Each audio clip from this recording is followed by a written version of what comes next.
Oi, gente, como vocês estão? Espero que bem e bem-vindos a esta série Transformando Conflitos em Conexões. Eu sei que o desejo de muita gente é parar de sofrer com os conflitos e para isso eu tô aqui para compartilhar dessa série de 3 vídeos que tem o objetivo de trazer mais clareza, entendimento e outras possibilidades para você lidar com eles no dia a dia e saber o que fazer nessa hora tão desafiadora. Neste primeiro vídeo eu falo sobre alguns paradigmas que foram sendo construídos em nós ao longo da vida e que, olha, sabota só as nossas relações e nem ajuda nada, viu? Então fica comigo aqui. No segundo momento é sobre a comunicação. E será que o que você está falando não está colocando mais lenha nessa fogueira, não? Para essa conversa eu abordo a comunicação não violenta. E no último vídeo da série é sobre algo muito importante que ajuda a gente a conhecer o outro no universo dele. É a gente se movimentar na empatia. Então, é sobre a empatia na hora de um conflito. E aí, tá curiosa? Ficou interessado? Quer transformar seus conflitos em maior conexões? Então vem comigo. Gente, quem nunca experimentou um conflito na vida? Seja consigo mesma, aqueles dilemas internos que a gente tem ao longo da vida, não é? Uma situação difícil, precisa tomar uma decisão, fica perdida, confuso e não sabe o que faz. Pronto, tá aí um conflito interno que a gente precisa resolver com a gente mesmo. E com as pessoas? Basta que a gente vai convivendo um pouco mais, estreitando uma relação, aprofundando um vínculo, ou mesmo se esbarrando aí pela vida que pronto, os conflitos aparecem. E se a gente não aprende a lidar com eles, eles vão se agigantando, ficando cada vez maiores, mais complexos, e aí o desafio ainda é maior, não é? E eles vão virando as nossas relações de pernas para o ar. O que são os conflitos? É aquela divergência de ideias, de pensamentos, posturas e comportamentos, sentimentos, interesses, pontos de vista. Então eles fazem parte aí da nossa experiência humana. Eu costumo dizer que quando eles aparecem, eles são como o sinal amarelo do trânsito. O sinal fica piscando ali, né? Chamando a nossa atenção, pedindo para a gente ter mais cuidado, para a gente diminuir a velocidade, para a gente observar tudo que está acontecendo ao nosso redor, porque se a gente não diminuir a velocidade e resolve passar com tudo, pode ser que alguém que vai cruzar o nosso caminho esteja fazendo a mesma coisa, pisando com tudo também. E aí vai dar confusão. Aí a coisa fica feia, não é? Essa história pode não acabar muito bem. E na hora de um conflito, essa atitude vale também. A gente ter atenção, cuidado com a gente, consideração e cuidado com os outros. Ouvir o que a outra pessoa tem a dizer, não é falar um em cima do outro, não. A gente conseguir também perceber o que está acontecendo com a gente nessa hora. Então, observar tudo o que está acontecendo. Como a gente está se sentindo? Quais emoções estão vivas aqui? Como que o outro está também? Será que vale a pena, nessa hora que os nervos estão à flor da pele, a gente conversar sobre alguma coisa?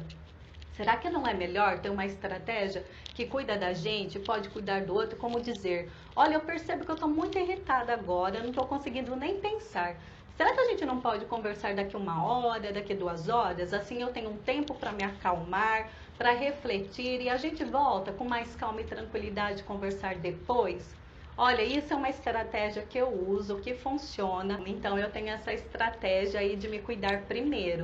Porque às vezes quando a gente está irritado, nem sempre a gente está muito alinhado com o que é importante pra gente. Aí sai de qualquer jeito, né? Isso é um treino, é muita prática pra gente chegar nesse nível, mesmo irritada, saber o que falar sem ofender, sem magoar o outro.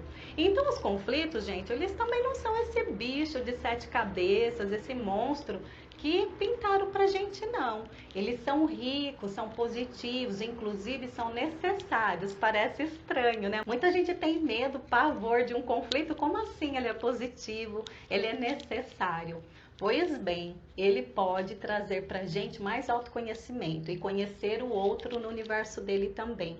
O conflito, quando ele é respeitoso, a gente usa o nosso poder de criatividade junto com a pessoa ou com as outras pessoas para a gente chegar num consenso, numa nova estratégia que considere, respeite e seja boa para todos. Olha só que maravilha que é então quando a gente entende o que é um conflito. Ele também permite que a gente repense as nossas atitudes, que a gente olhe para a gente e identifique o que a gente está fazendo, que está contribuindo para o desgaste, para a insatisfação desse relacionamento, para o andar dessa carruagem não está indo muito bem. Então, olha só quantos benefícios. Então, ele sempre propõe mudanças, porque quando a gente enxerga, assume essa responsabilidade nossa, a nossa parte nessa relação, que a gente está falando de uma maneira ou fazendo algo que está criando aí ruídos na relação e o outro também. Então, quando cada um assume a sua parte, a gente consegue mudar o rumo desse relacionamento. Por isso ele é tão rico, positivo, porque como indivíduo a gente cresce, como casal, como amigos, não importa a relação. Todo mundo tem oportunidade de aprender juntos e crescer nesse relacionamento. Olha, é muito bom, não é? Acontece que nem todo mundo vê o conflito dessa maneira. Como eu disse, tem pessoa que tem pavor, fobia de um conflito. Eu escuto isso muito no meu dia a dia. Eu facilito processos de bem-estar, comunicação, autocuidado voltado para os relacionamentos. E claro que o tema de conflitos sempre são o cerne aí das relações. As pessoas têm muita dificuldade em lidar com eles, com as pessoas queridas, pessoas que elas amam, que são importantes aí na vida delas e que têm os conflitos, né? Então é bem desafiador. Tem pessoas que têm medo de expressar o que sente, acha que vai dar confusão, vai dar brigas, violência, tem medo de magoar, ofender o outro, não quer desagradar, tem medo até da reação da outra pessoa. E aí ela vai se anulando, se silenciando, vai deixando de falar o que sente, o que é importante, o que pensa, de propor resoluções, porque tem esse medo todo. Associa o conflito a algo ruim, a um perigo, a uma ameaça à relação. Então, para manter a harmonia, ela se anula, se silencia. Aí quem fica sem harmonia, sem paz e equilíbrio é ela, porque dentro vai virando uma bola de neve, aparece a angústia, o medo, a frustração, a irritação, a tristeza, porque ela está reprimindo tudo que sente, passando por cima dos seus interesses, de suas vontades, de suas necessidades. É como se a vida dentro fosse murchando. Olha só o que a gente vai fazendo com a gente por conta de associar o conflito a uma ameaça, a um perigo, então é melhor fugir e ignorar. Já tem outras pessoas que na hora do conflito fala sem pensar, age, né, pelas emoções, se deixa levar, falando e agindo no impulso. Aí quando vê, já nem está no conflito mais, está no confronto. Imagine uma relação que sempre que tem um conflito, as pessoas transformam em confronto. Não sabe lidar com o conflito, não enxerga as possibilidades que ele traz, não consegue focar na raiz de um conflito e aí parte para o confronto. Uma hora essa relação racha, né? Uma hora ela acaba ruindo, uma hora vai desgastando. E aí uma hora chega que alguém não suporta mais e pula fora desse barco. Porque o confronto, ele tem um componente nocivo que é a hostilidade. A hostilidade, esse comportamento hostil, leva as pessoas a praticar a violência verbal na linguagem, que desumaniza o outro, que ofende, que magoa, que condena, que critica. A pessoa que está confrontando, ela quer ganhar a conversa. Ela se coloca como superior ao outro, ela é dona da razão e todo mundo está errado, só ela está certa. Ela disputa poder, dominar a situação, as outras pessoas, intimida pela voz, até pelo próprio comportamento. Essa pessoa se coloca como vítima e os outros são os culpados. Está sempre querendo anular as ideias dos outros, né, como sendo errada, apontando e criticando o tempo todo. E como eu disse, acaba perpetuando esse comportamento só a violência. Às vezes a gente acha que violência é só o tapa, o soco, o pontapé, a violência direta. Acontece que existe a violência passiva que é praticada na linguagem. E junto disso, né, quando a pessoa está no confronto, ela expressa, fala tudo o que ela pensa sobre o outro, né? Todos esses rótulos, esses julgamentos, né? E quem recebe tudo isso, não gosta, ataca de volta. Então imagina, um ataca, o outro ataca mais. Um ofende, o outro ofende mais. E aí, como eu disse, está confrontando e chega uma hora que fica insustentável esse relacionamento. E até o conflito mostra isso, né? Que chega uma hora que às vezes a relação, a melhor situação, melhor forma de resolver um conflito é romper um relacionamento. Por quê? Porque as pessoas não sabem lidar com eles e fica confrontando, se magoando o tempo todo, né? Ou até alguém pode partir para cima. Então, para se proteger, manter segurança e buscar um sentido de vida, a gente precisa fazer escolhas conscientes e observar, né, o andar dessa carruagem desse relacionamento, repensar essa relação. Se não tem um limite que não está sendo respeitado, como que é o trato aí com essas questões difíceis da relação. Então, a gente precisa olhar para todos os aspectos do relacionamento na hora de um conflito. É conflito? Estamos conseguindo lidar? Não, estamos confrontando? Para onde que a gente está indo no confronto, né? Então, é importante a gente refletir sobre isso. E esse falar tudo o que pensa sobre o outro nessa hora faz com que os ânimos aí fiquem exaltados, né? O sangue ferve, porque muitas pessoas vão se defender. A fala, o comportamento do outro é uma ameaça. A pessoa fica reativa, devolve na mesma moeda. Ela não quer ficar por baixo, não quer levar esse desaforo para casa. Bateu, levou. Então, sempre dá confusão. E essa forma de pensar sobre o outro, sobre a gente, sobre a vida e se relacionar a partir desses julgamentos tem a ver com o pensamento binário. O que é um pensamento binário? É quando alguém fala uma coisa ou se comporta de uma maneira que a gente olha e a gente tem o nosso julgamento, os nossos valores, nossas crenças, a nossa forma de fazer as coisas e a gente olha e aquilo choca com a gente, né? A gente considera errada, inadequada, ruim. E aí o que a gente faz? Malha essa pessoa. Olha que idiota, olha que pessoa sem noção, olha que arrogante, que egoísta, que metida, que chato, que babaca, que folgado, que monstro, que lixo e por aí vai. Se essa mesma pessoa tem um comportamento, uma fala que mexe com as nossas crenças, com os nossos julgamentos sobre a vida, sobre o que é correto, sobre o que é bom, sobre o que é adequado, tem a ver com tudo isso, aí o que a gente faz? Coloca ela no pedestal, enche ela aí de elogios. Nossa, que pessoa maravilhosa, que pessoa fantástica, que inteligente, que linda, que bom coração, que ser humano maravilhoso e por aí vai. Ou seja, a gente fica tão aprisionada nesses pensamentos que só perpetuam a violência. Por quê? Eles estão relacionados ao quê? Ao castigo e a obediência, a punição e a recompensa. Quem nunca na infância ou na adolescência, quando estava fazendo alguma coisa, que o adulto responsável ali naquele momento considerou, a partir dessa forma de pensar, que era ruim, que era inadequado, que estava errado, e aí recebeu uma bronca, né? Aí essa pessoa recebeu uma punição, um puxão de orelha, um tapa, apanhou mais severamente, ou mesmo foi algo que ela fez que era considerado bom, adequado, correto, e aí ela ganha uma recompensa, que pode ter sido um presente, pode ter sido um abraço, um carinho, um afeto, uma aceitação. Então, desde muito cedo, a gente vai aprendendo a olhar para a gente, para o mundo, a partir dessa forma de pensar, a partir desses paradigmas até de lidar com os conflitos, porque eles estão presentes na cultura, na escola, na faculdade, no trabalho, nas relações sociais, nas nossas referências familiares. E a gente fica reproduzindo esses pensamentos, esses paradigmas de que o conflito é ruim, precisa ser evitado ou precisa ser combatido, vamos atacar, vamos falar tudo que a gente pensa sobre o outro. E de verdade resolve a situação? Não. Cuida da gente? Não.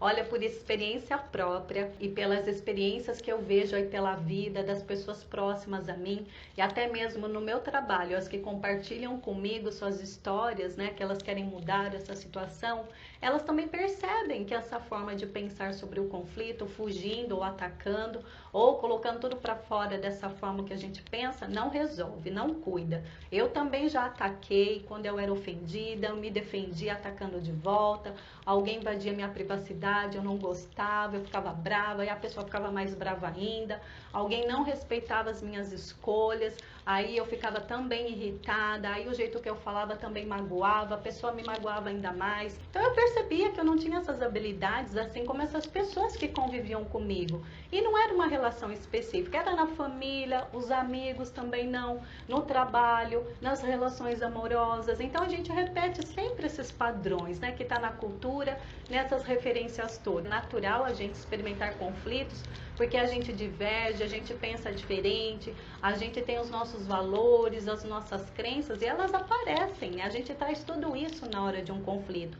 O nosso jeito, né, que para nós é correto de resolver uma questão, de fazer uma coisa, e que para o outro isso pode ser considerado errado. Na visão de mundo da outra pessoa, nas suas referências, suas crenças, o que a gente está fazendo ou falando está errado. A nossa forma de se comportar naquela visão está errada. E aí dá esse choque, não é? E a gente não vai além disso. Então eu percebi assim esses padrões na minha vida, na vida das pessoas. E se a gente quer lidar melhor com os conflitos, a gente precisa olhar para isso, para a gente ir para além, né? De ficar falando sobre o outro, ficar falando sobre comportamento. Porque na hora, o que a gente faz? A gente é um ser emocional, a gente está numa situação, essa situação mexe com as nossas emoções, então primeiro a gente sente, depois a gente age, não é? Tanto que depois vem a consciência, depois vem o racional.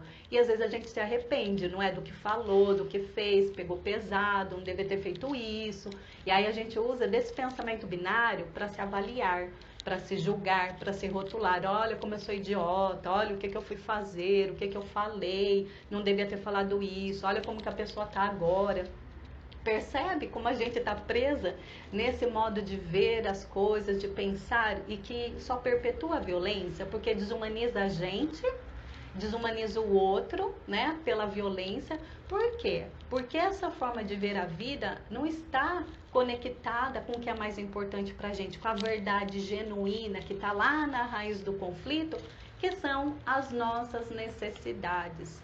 As necessidades podem ser várias, e na hora de um conflito, então, nem te conto, viu? Pode ser o respeito, que está escasso, a escuta, a empatia, a conexão, a clareza, o entendimento, uma boa comunicação. Podem ser várias ali, como a inclusão, pertencimento. Geralmente a gente fica numa camada mais superficial, que é ficar criticando, culpando o outro pelo que está acontecendo com a gente, pelo andar dessa carruagem, pela forma como a gente está se sentindo. E a gente não vai para essa raiz do conflito, falar sobre o que é importante para a gente nessa relação, o que está escasso ali, que são as nossas necessidades. E quando a gente fala sobre elas, olha, a gente percebe que a gente nem discorda tanto, que quando a gente fala sobre isso, a gente percebe que a gente quer a mesma coisa, mas a gente aprendeu a falar sobre elas de outra maneira, julgando, rotulando, criticando, usando o nosso julgamento e o nosso comportamento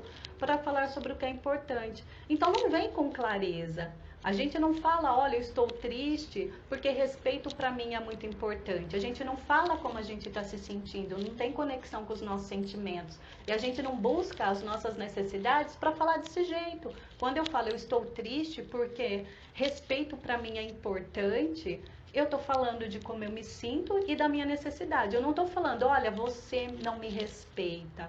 Você é um sem noção que não sabe respeitar ninguém. Se eu falar desse jeito, a pessoa pode ficar reativa, porque na vida dela ela pode ter aprendido que ela precisa se defender, não levar desaforo para casa, não deixar barato, não pode ficar por baixo, não vai se submeter e aceitar tudo. Assim como eu aprendi, e nas minhas conversas aí muitas pessoas aprenderam também. Então essa forma como a gente vem, né, reproduzindo vários paradigmas aí para a gente viver a vida, resolver nossas questões, não tem ajudado muito. Então a gente pode sair de tudo isso, se conectar com outra forma de pensar, deixar com a gente aquilo que vale a pena, aquela construção que é saudável, que faz sentido, e aquilo que foi nocivo, seja uma forma de pensar, essa associação dos conflitos com algo ruim, a gente pode deixar para lá e ir se conectando com outras maneiras para resolver ele. E focar então no que é importante. Se a gente focar cada vez mais nas nossas necessidades, a gente vai saindo desse movimento de julgar o outro, de ficar apontando o dedo. Apontar o dedo é fácil, né? É prático. E culpar também. E falar da gente. A gente não aprendeu em lugar nenhum a ter contato com os nossos sentimentos, com as nossas necessidades. A gente aprende mais é ferir o outro, né? Porque a gente quer falar o que é importante, então a gente acusa, a gente rotula, a gente julga, mas não tem resolvido, né? Se tivesse resolvendo a situação, a gente não estaria como humanidade no lugar que a gente está. As nossas relações seriam de uma outra qualidade. O Mahatma Gandhi, no seu movimento de libertação da Índia sob os domínios da Inglaterra, ele tinha um princípio que norteava a vida dele, sustentava a vida. Eram vários, né? Tem um aqui que eu vou citar que eu acho muito importante, que eu tenho cada vez mais trazido para minha vida. Não é fácil, porque a gente não muda de um dia para o outro. Esses paradigmas, essas crenças, elas já estão tão fundamentadas, intrínsecas em nós, que automaticamente elas aparecem sem a gente até perceber. A gente está tão no piloto automático que até sair dele é um desafio, mas quando a gente sai, a gente ganha muita qualidade de presença com a gente e com as nossas relações, e aí a gente pode mudar mesmo o rumo do nosso comportamento. Então esse princípio que eu tenho cada vez mais me esforçado para adotar na minha vida é o ahimsa. E o que significa?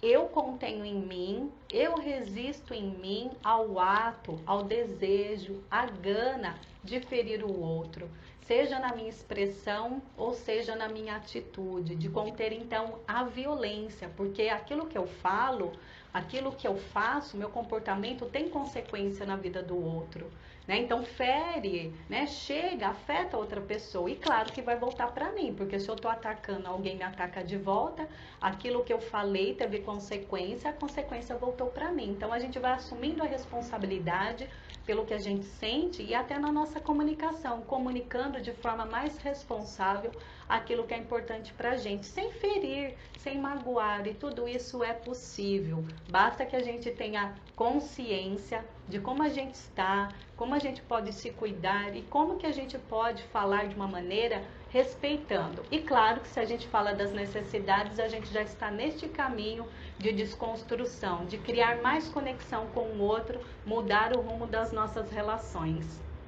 Tem um filósofo, escritor budista, que para mim é uma referência, o Daisaku Ikeda. Eu aprendo muito a partir dos discursos, incentivos, dos livros dele. Eu até estou no autoconhecimento hoje por essas influências aí dos discursos do Daisaku. Ele é uma referência para mim em diálogo. Então hoje eu me movimento para dialogar com as pessoas, porque eu vejo quanto tem poder no diálogo de transformação, de entendimento, de compreensão desses mundos que divergem, né, dessas diferenças, e como que a gente realmente pode aprender a partir das diferenças. Ele diz que o diálogo une as pessoas, para a gente prezar a pessoa que está à nossa frente, porque toda pessoa merece ser tratada com dignidade, porque ela é um valor humano, e que na família todos são células responsáveis e importantes por criar um ambiente de harmonia, de respeito, de inclusão e pertencimento. Olha só como que a gente então tem responsabilidade, né? Não é só do outro, a responsabilidade é de todos envolvidos numa relação. E quando existe respeito, conexão, empatia, e a gente se conhece mais, a gente também vai tendo abertura e espaço, né, entendimento do universo do outro. E a comunicação é um fator importante, né? Ela traz aí mais qualidade de vida para as nossas relações. E para isso eu convido você a continuar essa jornada, porque o tema do próximo vídeo é a comunicação na hora de um conflito. Eu espero que esse vídeo de hoje tenha trazido clareza, entendimento e muitas reflexões para você olhar para você e saber em que lugar você está aí no seu relacionamento na hora de um conflito. E comente aqui como é para você lidar com seus conflitos, em que lugar que você está, fugindo, atacando. Eu gosto muito de ouvir as pessoas a partir dos comentários, das sugestões. Eu vou elaborando cada vez mais vídeos que pode, como eu disse, trazer clareza e entendimento. Então vem comigo para o próximo vídeo e a gente vai transformando aí os nossos conflitos em maior conexões. Obrigada pela companhia e até mais.